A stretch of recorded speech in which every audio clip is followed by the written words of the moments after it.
Yang kedua, ada Nabi menyatakan begini, taraktu fikum tsaqalain ma in tamassaktum bihima la tadillu ba'di abada, kitabullah wa itrati ahli baiti. Aku tinggalkan kepada kamu dua pusaka, yang jika kamu berpegang kepada dua pusaka ini gak akan sesat selama-lamanya. Dua ini jangan ditinggalkan, ikuti ajarannya. Pertama, kitabullah Al-Quran. Kedua, itrati ahli baiti, ajaran keluarga Rasulullah SAW, ajarannya habaib. Kamu tidak akan sesat selama-lamanya. Hadis itu sahih. Hadis sahih. Karena itu keliru sekali kalau ada orang menyatakan wis cintaun no habaib ojo diikuti, melok dengan al ulama warathatul anbiya. Terus habaib warathatu siapa? Warathatu Yahudi Kristen. Ini perintah Nabi. Nah tapi habaibnya kok gini? Lah kamu ngelihat Habib yang begitu, yang dimaksud thariqahnya, ajarannya ikuti. Ajarannya Habib. Misal nih, di Al-Quran begini, menurut Habib gimana ya ajarannya? Di hadits begini, menurut Habib gimana ajarannya? Ambil itu. Itu perintah Nabi itu. Bisa cok melok ikiai, kamu tidak akan benar. Pegangnya kitabullah wa itratil baiti lan tadillu. Nabi menyatakan tidak akan sesat selama-lamanya kamu. Nah, sekarang ini ada satu program untuk meninggalkan ajarannya habaib. Dan itu sudah program daripada musuh-musuh Islam internasional.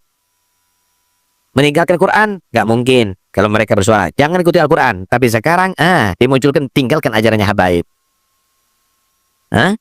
Tinggalkan ajaran habaib. Jangan. Kalau Anda meninggalkan itu, tidak akan bisa kamu akan menjadi benar.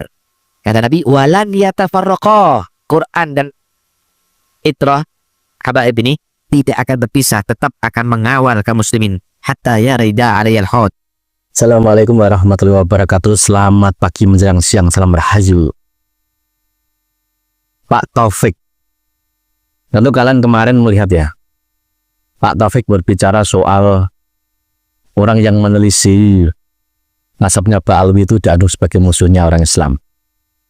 Dia juga berbicara soal ada taktik dari internasional bahwa memang memusuhi Pak Alwi. Intinya semacam itu, memusuhi Pak Alwi.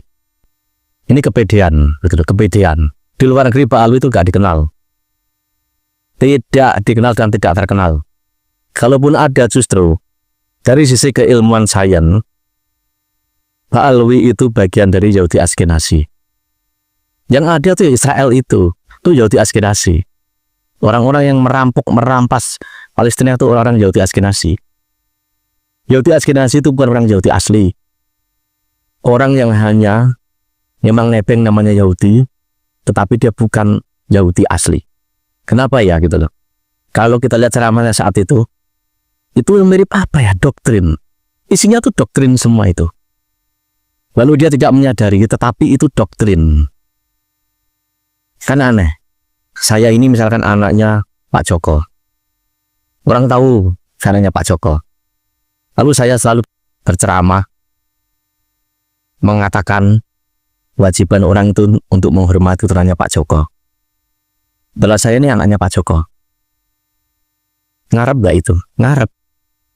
Dan dari beberapa yang dia katakan itu, aduh, kata-kata dia itu mudah dibantah sesungguhnya. Sangat mudah. Ya bantahnya yang santai begini. Nggak perlu yang serius banget. Mungkin dia juga nggak serius banget kok. Kalau doktrinnya itu serius. Walaupun dia tidak menyadari bahwa itu seperti doktrin.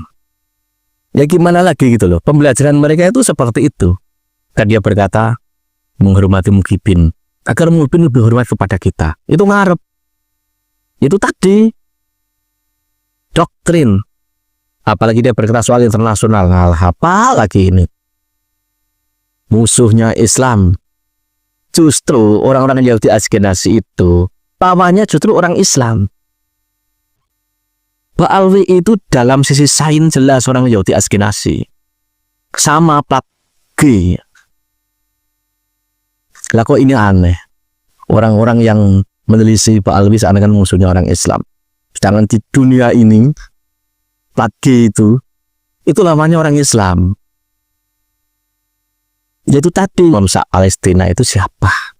Dan yang berkuasa bahkan yang perangkan Iran itu siapa? Yahudi Asykenasi plat G semua. Ba'alwi juga plat G.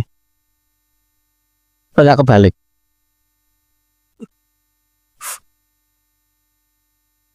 Dan dari perkataan dia itu saat berceramah itu enggak ceramah, saya lihatnya itu. Ya doktrin memang seperti itu. Mengharuskan orang itu menghormati ini. Dia selama ini ingkar dengan berbagai macam kemajuan ilmu, soal nasab, soal tes DNA, sains. Dia menolak. Sama misalkan kayak orang itu zaman dulu berkomunikasi lewat intercom, lewat kabel gitu loh. Lalu muncul HP. Karena mungkin tidak menguntungkan dia, makanya dia mengharamkan HP. Trip semacam itu. Kepedean dia itu berkata seakan internasional menginginkan Ba'alwi itu diginiin. Aduh, apa itu? Internasional itu sekarang itu yang berhadapan itu orang-orang Zionis, tuh yang berbahasa di Israel, Amrik gitu, itu biangnya Yahudi Asykenasi semua. Ya memang mereka itu perspektif cara berpikirnya, kemampuannya, kekuasaan itu tinggi. Sama dengan terjadi di Indonesia. Sampai makam aja ada yang mengklaim sejarah aja berusaha dibelokkan miliknya mereka siapa? Mereka belum datang, Wali Songo udah datang dulu. Wali Songo bukan dari Yaman.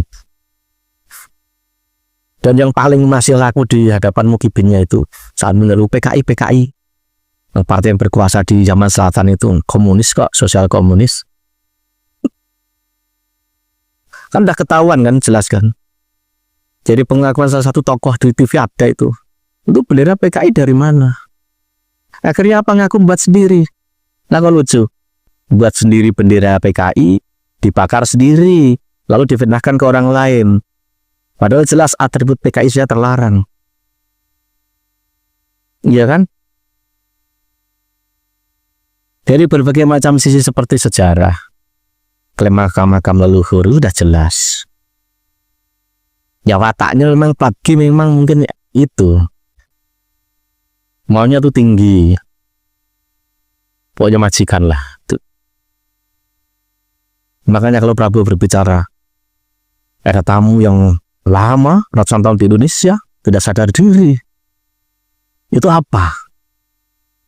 Kalau orang Cina, dia berbisnis pun, itu ada sisi keuntungan lainnya juga. Dia juga bangun tol, bangun jembatan. Tetapi apa yang dimaksud Prabowo? Saat tamu yang sudah lama, apa yang dia buat di Indonesia?